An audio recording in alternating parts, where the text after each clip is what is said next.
Hey, what's going on, guys? Welcome to the Jeremy Scott Fitness Podcast Radio Show, coming to you on this Sunday here, post our advanced Metcon. So if you hear some intermittent coughing, it's just because I was pacing at a breakneck speed today. Tried to get everything done once a week. I can still really go hard on the Metcon stuff. That's anything longer than 5 or 10 minutes. It really does wipe me out. So that's where I'm at this morning. But I did want to get you this episode out because I promised I would.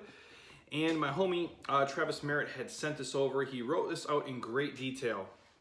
And it's just talking about as we get older, getting fitter. And how I think sometimes people think, early in your 20s is, when the best years are behind you after that. And in terms of your fitness life, I don't believe that to be the case. Obviously, to quote my homie BJ Gador, he'll say, there's only so many fitness checks you can cash in your life. And I do believe that. However, I have seen people here, as they've gotten older, become smarter, wiser, more tactical, really pick their spots, and they're able to get in way better shape in their 30s, 40s, 50s, and some people even into their 60s than they were at 21 years old. And so that's what today's podcast will be about. I'm going to go as quickly as I can because I'm tired and I really just want to lay around and eat pizza and cupcakes. Whether that happens or not, I don't know, but that's where my brain is at the moment. But so we'll title this, Getting Older, Getting Fitter or something to that like. But again, Travis sent me this and he's a gamer in terms of fitness, puts in a lot of really great written content. And so I'm going to kind of spit off of his base here. And so for all my people listening, most of you are obviously, older than 20, 21 years old. For you who aren't, enjoy it, appreciate it. You have lifetimes left to live. You're gonna fuck up a lot, make a lot of mistakes, and that's okay. You don't have to solve all the world's problems and know what you're quote unquote going to do in the future or with your life right now, because newsflash, none of us really know what's going on. Anyways, for you out there listening, does it feel like when you get into your 30s, 40s and 50s, as a gradual, change, being a guy who's an elder millennial, or I guess probably outside that window now, your body does start to kind of slow down and kind of start crapping out, or at least you feel like things are slowing down, especially, once you hit the milestones of 30, 35, 40, and obviously beyond that. Most of you out there listening, you played sports or you've been through the ringer. Maybe you've had some, previous injuries, contact or not contact, where your knees and your ankles sound like somebody is, popping bubble wrap at a rapid pace. And when you get up in the morning, or maybe when it's cold, things can get worse. You hear a lot of creaking and just a lot of sounds in your joints that maybe didn't exist, 5, 10, 15 years ago, and now you're in a different space of life. And instead of the massive, alcohol hangovers where you wake up, feeling like you slept in a dumpster, you have, food hangovers. Little food babies and food comas that seem to last, for 1, 2, maybe 3 days until your weight and your body kind of normalizes and you're digesting food and you're living properly. Or maybe some of you out there listening, it still is the alcohol hangovers. I know a decent number of people here who are, 45, 46, 52, who still, to quote my man Prince, party like it's 1999. And again, respect, that's fine, but obviously you don't bounce back quite as fast from bad food choices and bad drinking choices as you did when you were 21, 22, 23 compared to being 42, 43, and so on. So for you guys out there, when you try to work out and everything hurts and not in a, a good way, everything seems to be harder than you remember it. And what's worse is, nothing seems to be happening in terms of progress. You try to eat well, you try to work out, but it feels like no matter what you do, you are just fighting an ultimate uphill battle. And I'm here to tell you guys, your body isn't fighting against you, and you're not alone in this. I think it's a normal feeling for most people to feel that way, especially as you do get older and things start to change. And a side note here, I don't want to get lost. I can't do all the same stuff I used to do. Or I'll put it this way, I can do almost everything I used to do. It's just a longer process now. Now, there'll come a day where I can't dunk a basketball. I don't know when that will be. Probably sooner than later. I figured it already would have happened by now, but I am actually, relatively strong and relatively fit, and I can still dunk super easily. Now, There's certain dunks I cannot do anymore. Like I can't reverse dunk anymore. I can't do the same dunks off of one leg I used to be able to do. I cannot dunk off my opposite leg anymore. I'm right-handed. So if you guys out there, I could, a couple of dribbles, jump off my left leg and just cram it still. I can't do it off the right anymore just because it doesn't have the strength it used to have, and just some normal, I'm a 36-year-old dude, some life injury stuff is there. And back in the day, what used to happen is I would tie my shoes, take a couple of jump shots, run through the layup line, and then I'm slamming it like it's nobody's business. And now it's about a 15-minute process, and that's what I'm talking about here, where you feel like things just aren't as quick or as fluid as they used to be. The recovery's not quite there. You might just not have the same bounce or spring. And so obviously here at Jeremy Scott Fitness, we specialize in getting people in their 30s, 40s, 50s, even their 60s into the best shape of their lives and learning new things and new skills. And over the years, we've seen people feel that they've peaked in their 20s. And I say feel as a point of emphasis because it's not the truth. It's actually quite far from the truth. We continuously see people who are willing to commit to changing their bodies in terms of how they eat, how they sleep, how they train, their mobility, their recovery. They're doing things a lot smarter. Those people tend to surpass anything that they scratch the surface on in their 20s. We see people peaking in their late 40s and even 50s as compared to what they were doing in their 20s. And I'm talking like there's people here today. We went through our Sunday Metcon group. There's a guy here, Jeff Little. Jeff's been here for a long time.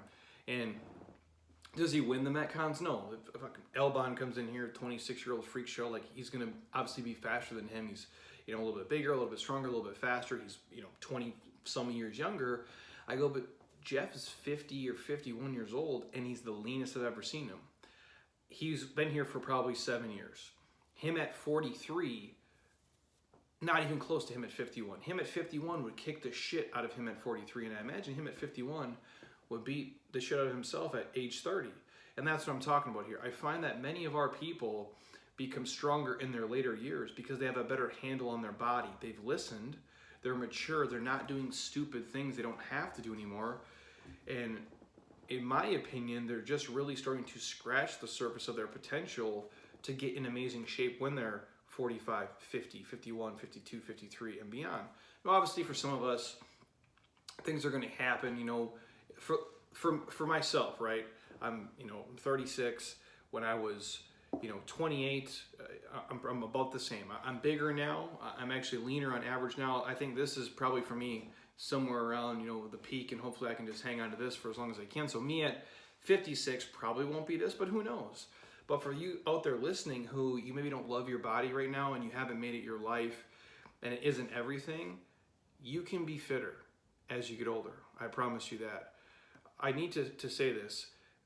I have to pass along these tips and strategies to help you guys at least jumpstart the process, or at least have a belief in yourself that you can start operating differently and you can become the best version of who you are in terms of how you look and move and feel, even if you're 42, even if you're 51, even if you're 63, if you're not happy with where you're at today. And I'm going to list off a handful of things that are designed for more than just dropping pounds, and some strategies that we use here with our members both in person and online to literally drop fat, to gain muscle and look and move better than the person they were 10, 15, even 20 years ago in some instances. And again, I'm talking an overall transformation of how your body looks and moves and feels. And on a side note, for everybody out there listening, getting older is not a bad thing. I'll repeat it because some of you are like, what is he talking about? Getting older is not a bad thing. It's a privilege that tens of thousands and millions of people before you didn't get. So if you feel that way, you got to get out of your own head. You have to stop being your own worst enemy. Yes, you're going to get wrinklier.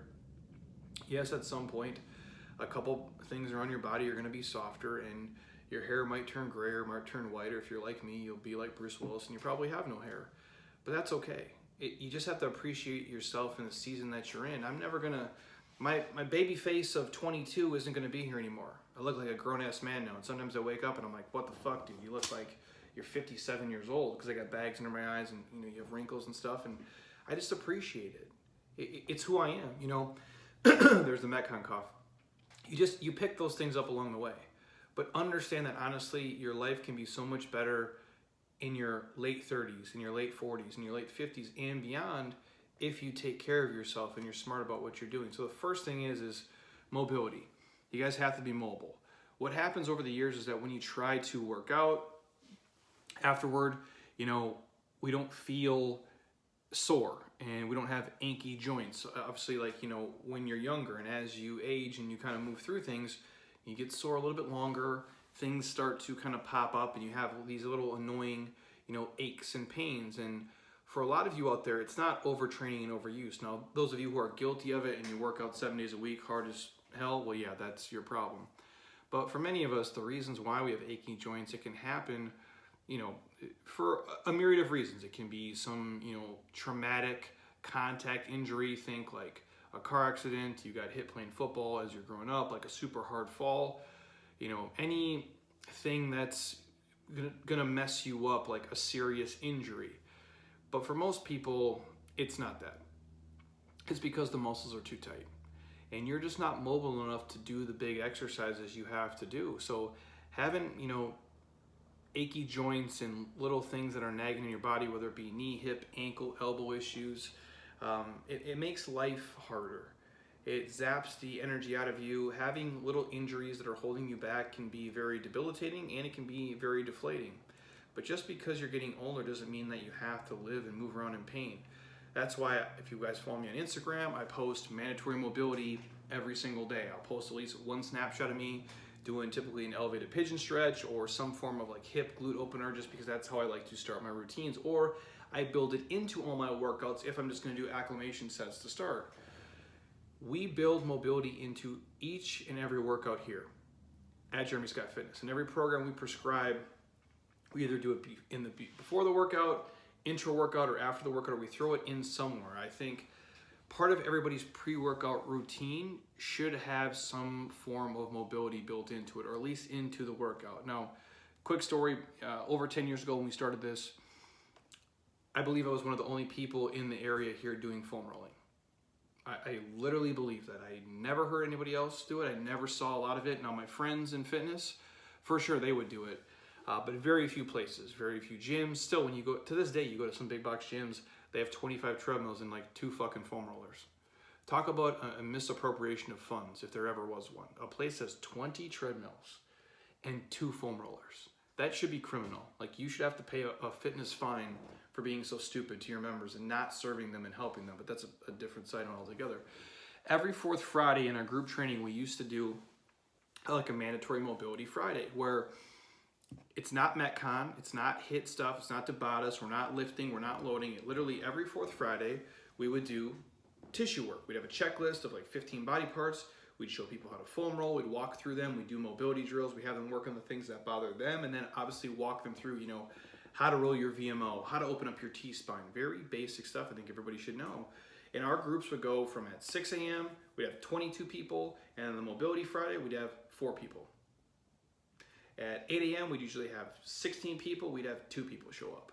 And what people would tell me is, Jeremy, I don't need mobility. I just have to burn calories and exercise more. And I'm like, well, Susie, you're wrong, because I'm watching you move and you're moving like a bag of shit, and this is actually what you need. I'm not prescribing it to push my opinion on you. I literally watch you move through space. You need mobility more than you need to burn 276 calories right now. But that was a battle we fight. This is a business. We have to give them what they want, also laced in with what we need. So I was like, well, fuck it. I'll do it like we do little kids. Little kids hate vegetables. Chop them up, throw them in soup. Kids eat the vegetables. They think it's a great soup. That's what we do here with mobility. Instead of having a dedicated day to it, what we do is build it into the groups. Like tomorrow when they walk in here, they'll ride the assault bike hard for a minute, then they'll do hip flossing.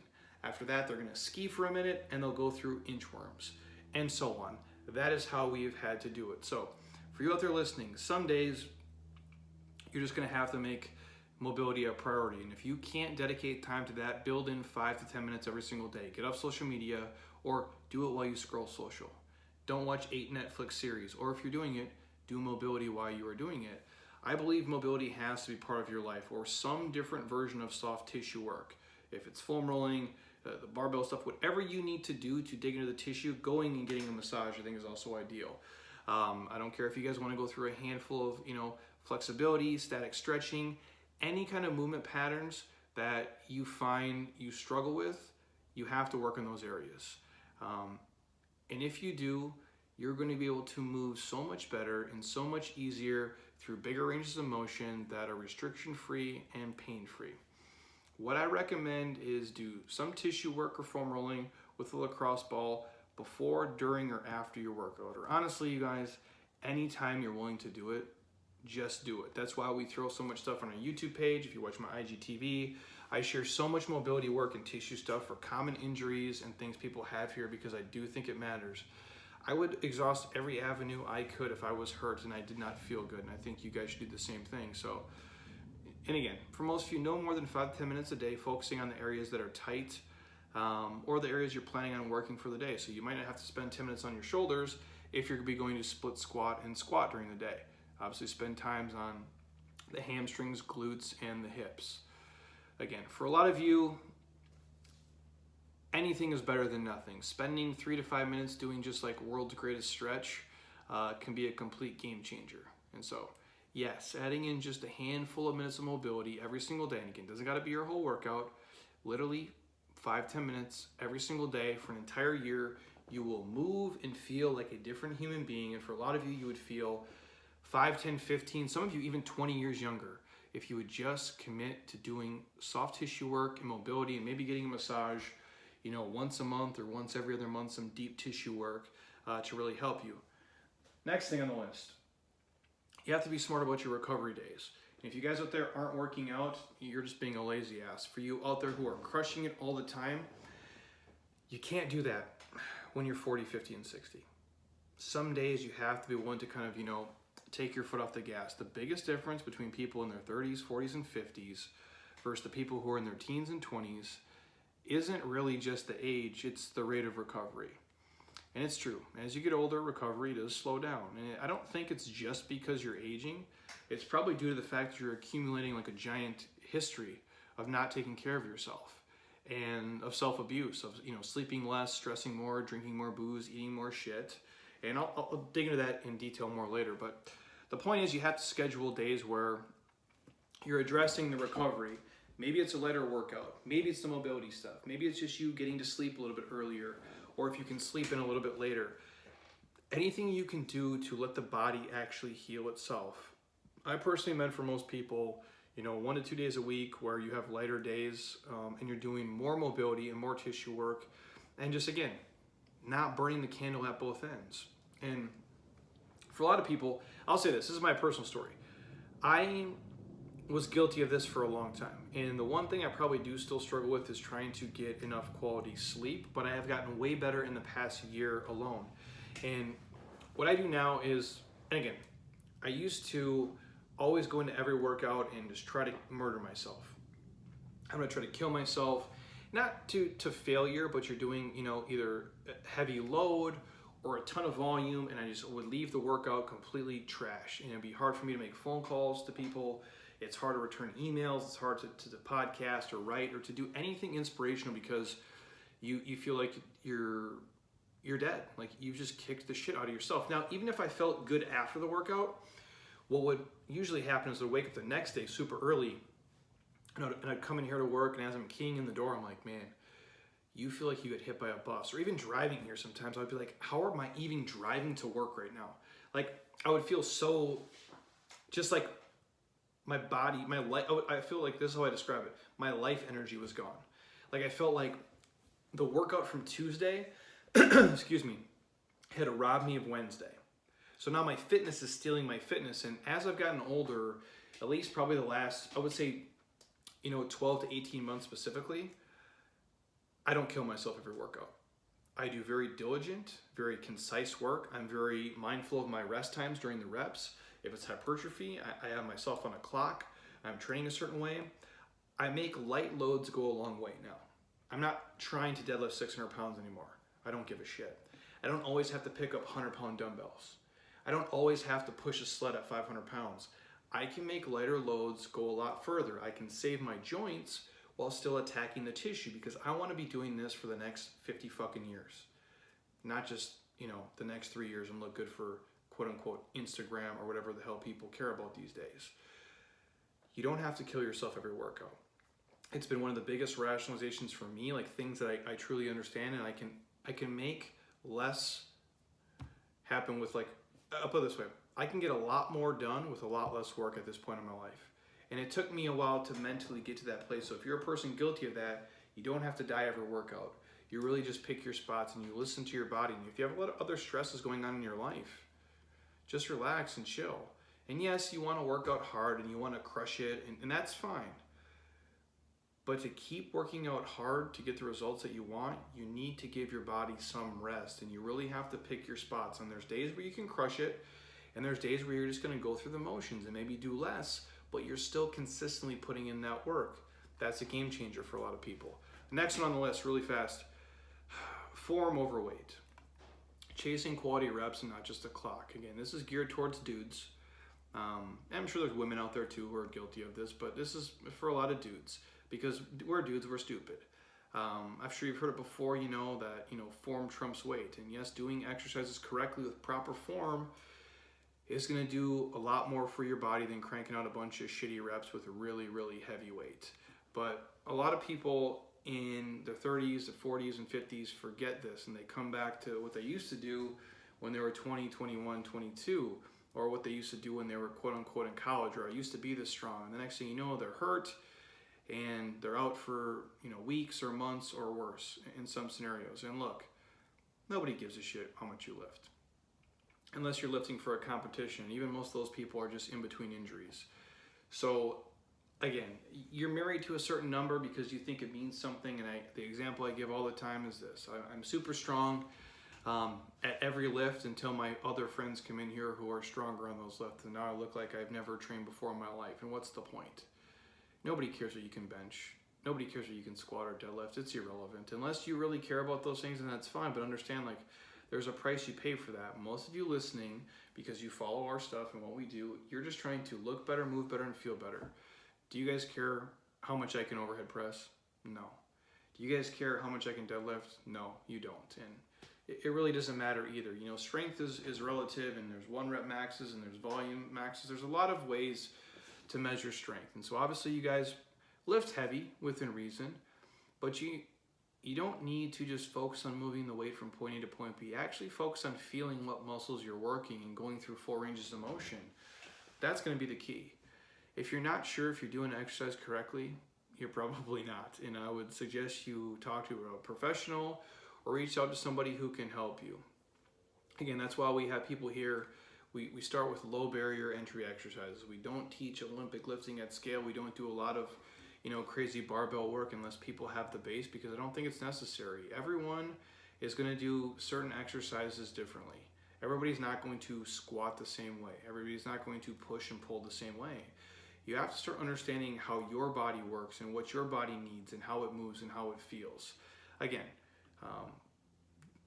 do you have to back squat? No, you don't. Again, I don't think there's certain things that everybody has to do. Like, do you have to barbell bench press? No. I don't believe the average person does. It's the same. Again, I'm not going to bag on CrossFit here as an example, but why do you, unless you're going to do something for a competition, like you're in a CrossFit competition, why the hell would you ever have to overhead squat? Can somebody message me, shoot me a video, email me, tell me for what reason the average person would ever have to overhead squat? Because it puts their body, for most people who don't have the mobility, shitty ankle, crappy knee, horrible hip, they don't have shoulder flexion, and they don't have wrist mobility to basically perform the move with a PVC pipe, let alone with weight overhead.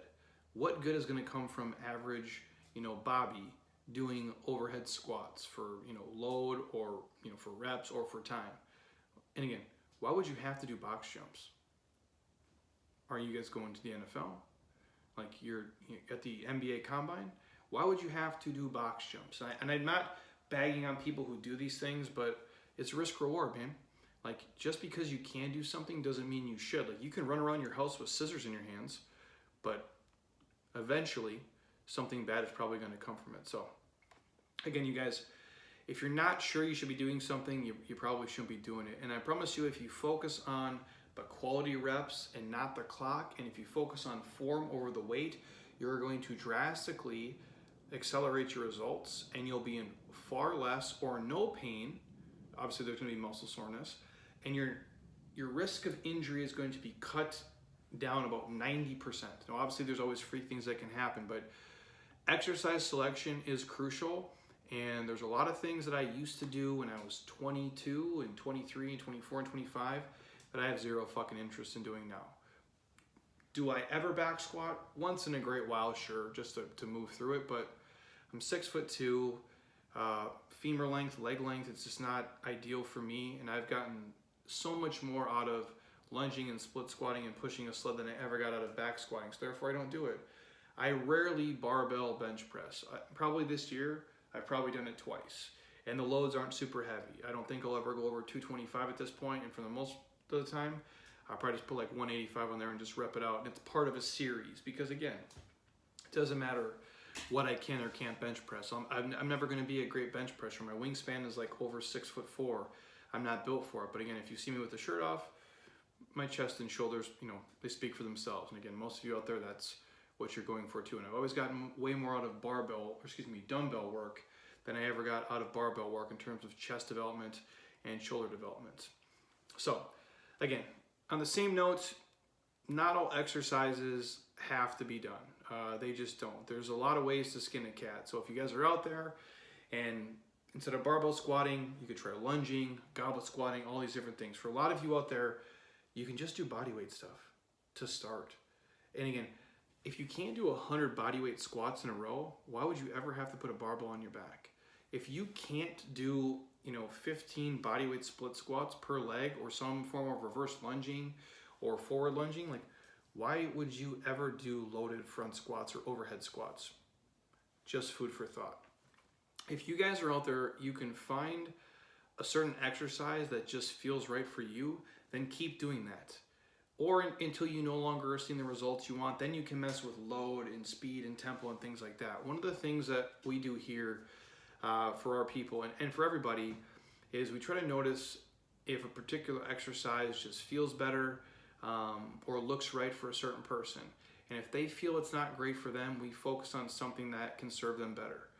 We often say that everyone, should, for the purpose of everything, know how to do certain things, but it doesn't mean that everybody should do it, if that makes sense.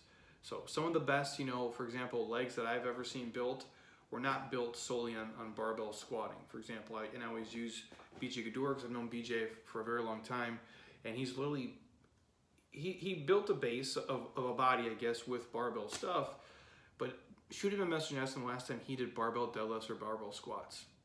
I haven't seen it for years from him.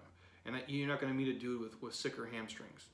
You just won't. So out there listening, you guys, you don't have to do certain exercises. If you were taught that, you just don't. There's 1,000 ways to skin a cat and get the results that you want. Just realize that.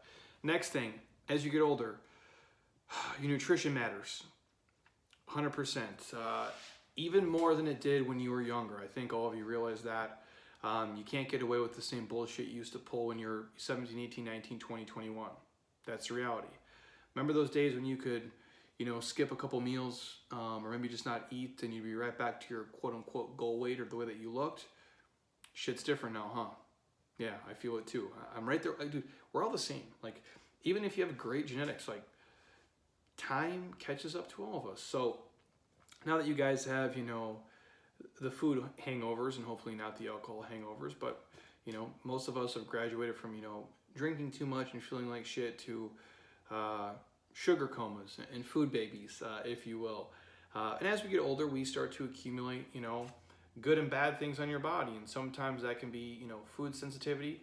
Certain foods make us feel good, make us feel light, make us feel healthy, make us feel energized, while others make us feel bloated, tired, grumpy, and even can impact our sleep, or we become a fart monster and we disgust our husbands or wives or kids or people who are around. So you have to pay attention to how food makes you feel. And yeah, there's probably shit you could eat at 22 that you're not going to eat at 52. That's life. You have to graduate through the phases. You should feel good. You should feel energized for several hours after eating food. Not like you want to take a nap and not bloated and gross and disgusting. And if that's the way you're feeling, you have to audit yourself and be mindful of that. A good rule of thumb is, here with our people, eat real food. You hear me say it all the time, as close to natural and as unprocessed as possible. Think like out in nature, how you would have had it done it like 150 years ago. Organic is cool if you can afford it or if you choose to do it. I don't think it's always necessary. And again, if you don't have options to eating healthy, real food, you're a smart adult. If you're listening to me at this point, you know what I would preach and what I would probably say. So make the best choice possible. And again, you don't have to overthink it. Many people, they make nutrition so complicated and way harder than it has to be. Again, I say it all the time. It's easy in theory. The application can be tough, but there's no tricks, there's no fads, there's no magic shit you're gonna find. You have to focus on big food items, the macros that matter, quality protein, healthy fats, and you fit in good carbohydrates when you need them. And don't put your focus on the quality of just what the food is always tasting like. It's not always going to be lobster mac and cheese from Mastro's. It's not always going to be your favorite ice cream. Like, really healthy, fit people can't eat that shit all the time. And sometimes it's not even about that, it's how it makes you feel. Who wants to feel like shit? Like, most of my, when I was younger, it was predicated on vanity. Why I was fit under the age of 27 was because I wanted to look a certain way, because I wanted to be in the magazines and work with the brands and do all the shit that I got to do. It was vanity-based driven. And again, yes, I wanted to be healthy, and deep down that's what got me into it, but the vanity part would take over because I wanted to look a certain way. Now, after the age of probably 27, 8, dude, I just don't want to feel like shit. I care so much about how I feel every single day, because if I don't feel good, I'm not inspired. I'm not motivated. I can't talk to people and help people and give them my best, and I'm not fun to be around. I struggle through the day, and I don't want to do that. So listen to me when I say this. Your nutrition is going to take some active thinking every single day from you. It's something you're going to have to manage and be mindful of 24/7, 365, and that's okay. At least until you retain legit, good, healthy habits. And when you make those things part of your lifestyle, that's when things become easier. And when it just becomes who you are, what I like to say is you become a fitness person.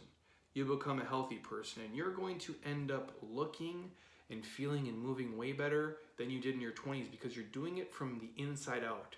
You're trying to feel a certain way. And again, the crazy thing is if you eat to feel good and you get quality sleep and you don't stress and you train right, the byproduct is you end up looking like a rock star.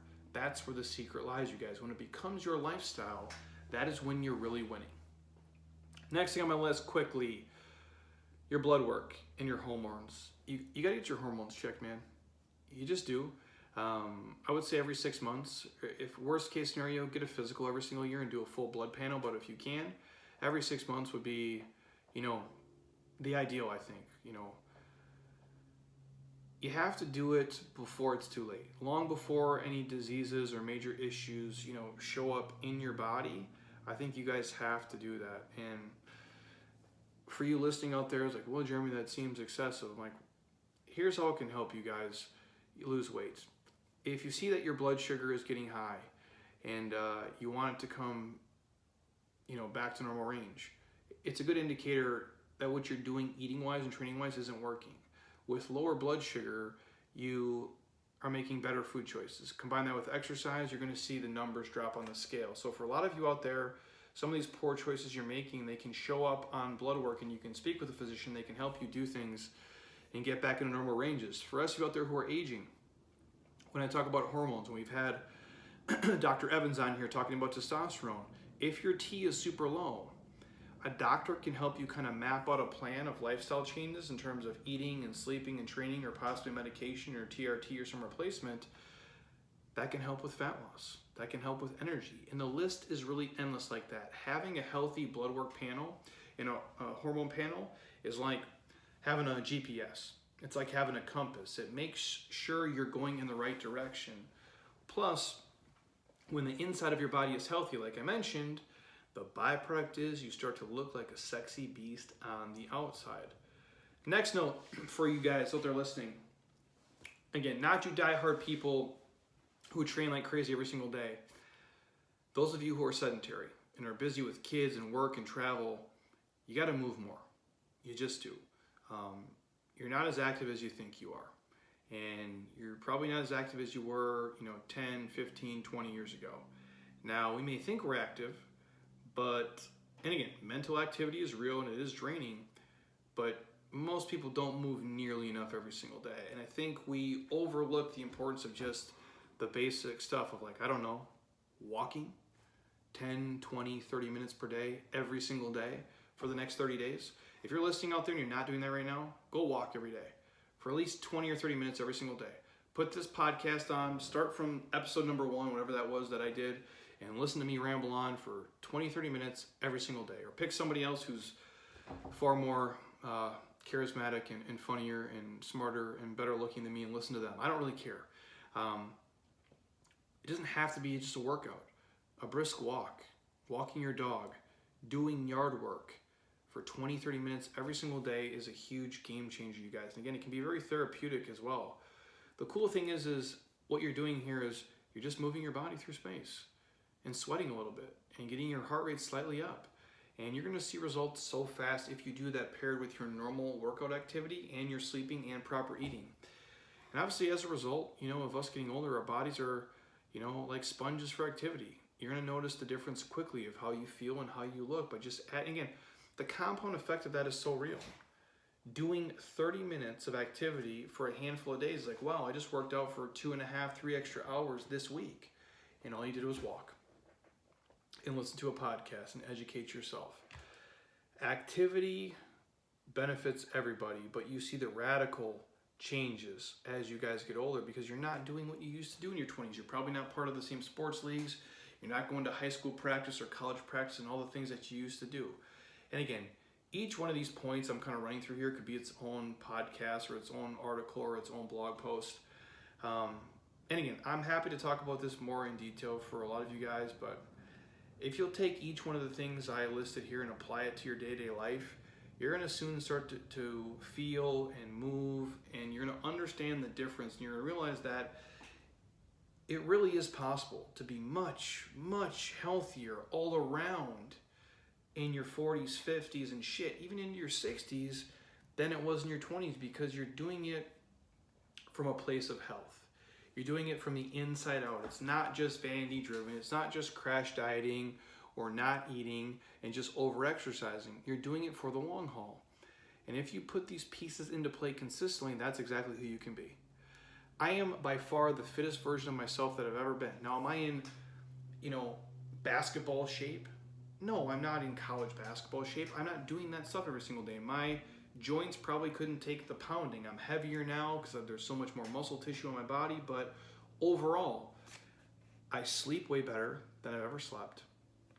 I'm more mindful of my rest and my activity. I pick my spots a lot better now. My eating is in a different realm. I used to be, borderline, obviously binge drinking, addicted to alcohol and tobacco and all the things I was doing back then that were not serving me.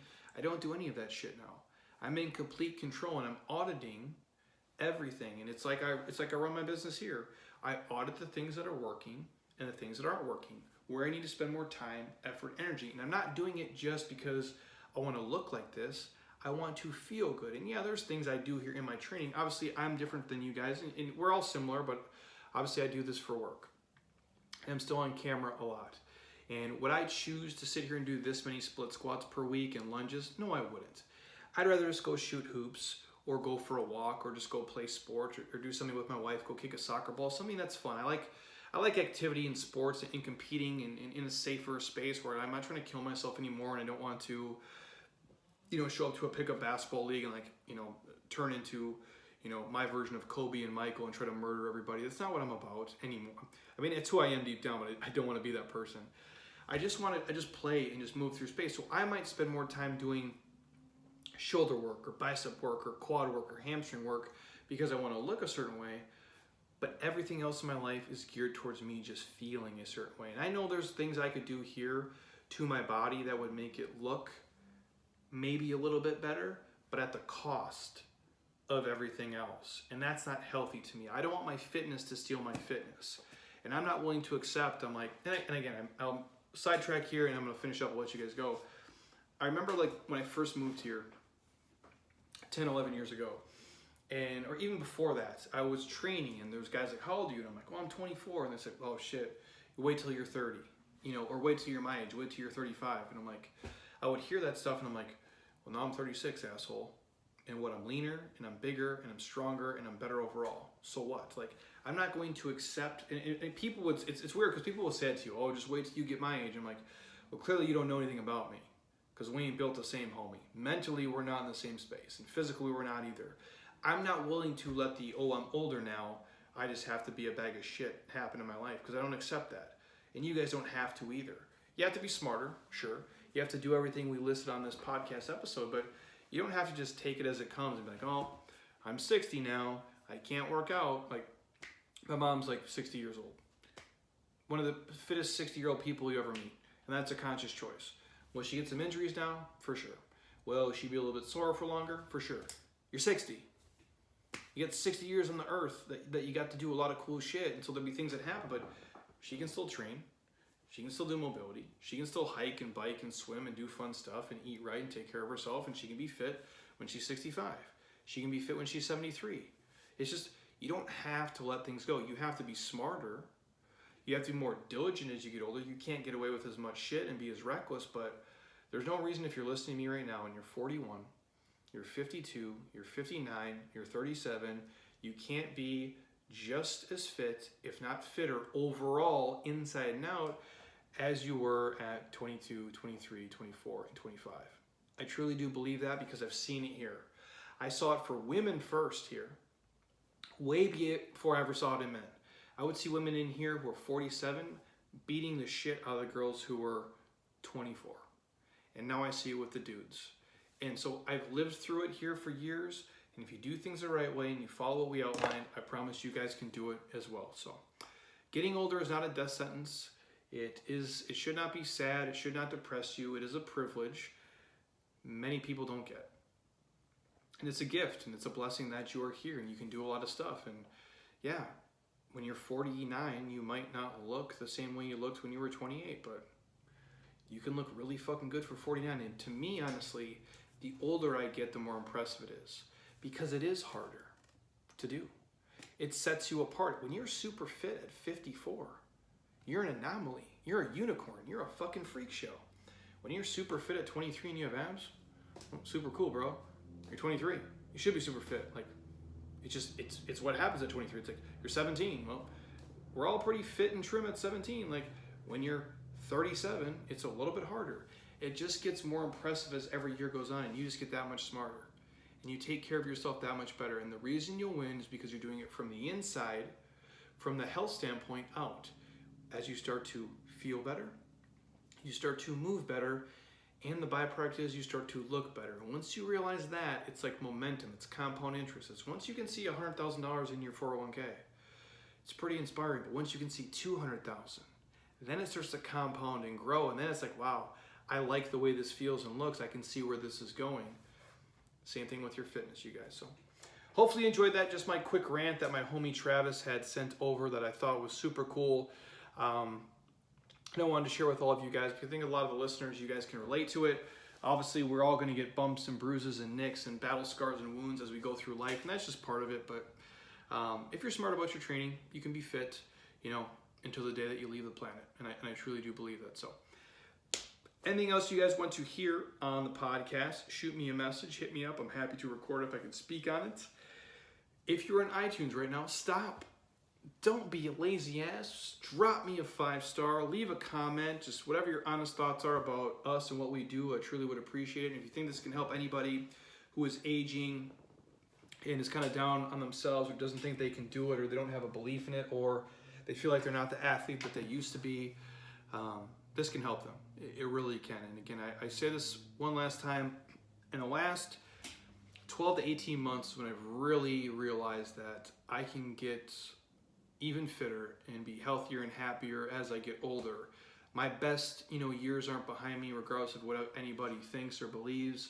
I really do think that. And I'm way smarter now and I can get a lot out of my body with a lot less damage and a lot less abuse. And that's the beauty of being older, is you do become smarter.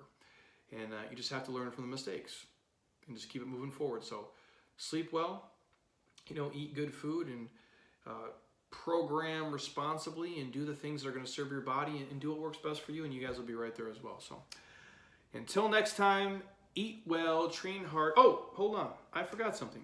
I have our 50 Days of Fitness Challenge is coming up. So I know if you guys are listening at this point, you're the diehards, and so you will appreciate this. So we are doing our 50 Days of Fitness Challenge here coming up.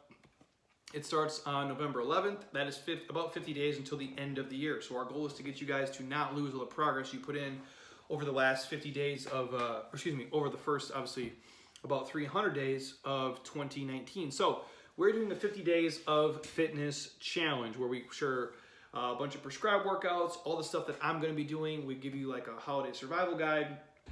We put you in a private Facebook group. We coach you. I share all the stuff we're doing here in-house. Just a really good accountability group with a lot of people who are trying to just, kind of head into 2020 full of momentum, and not, feel the holiday hangover and gain, the 5, 7, 10 pounds of shit weight, and just, the abuse people go through over the holidays. We want to make, typically people, they travel more, they move less, they eat more. We want to kind of reverse that. Still have fun and pick your spots, and we talk about that in the program. But if you're a podcast listener and you want to do our 50 Days of Fitness Challenge, the online version is $99. But we are giving you a discount on that if you listen to the podcast. So if you guys are interested, shoot me a message. I will send you the podcast discount code for our 50 Days of Fitness Challenge if you want to join me, and you can do it from anywhere in the world. As long as you have internet access, you can join us and kick ass with me the last 50 days of 2019. We'll make it very, very affordable for you guys, and something just fun to roll into the new year with. So if you're interested in our 50 Days of Fitness Challenge, shoot me a message. I will share the podcast code with you. Hit me up on Instagram, send me an email, Facebook, wherever you want to, and I will reply. We'll give that to you guys. So until next time, eat well, train hard, be nice to people, and please keep doing shit you love with people you enjoy, because your life is too short not to. I'll talk to you guys soon. Peace.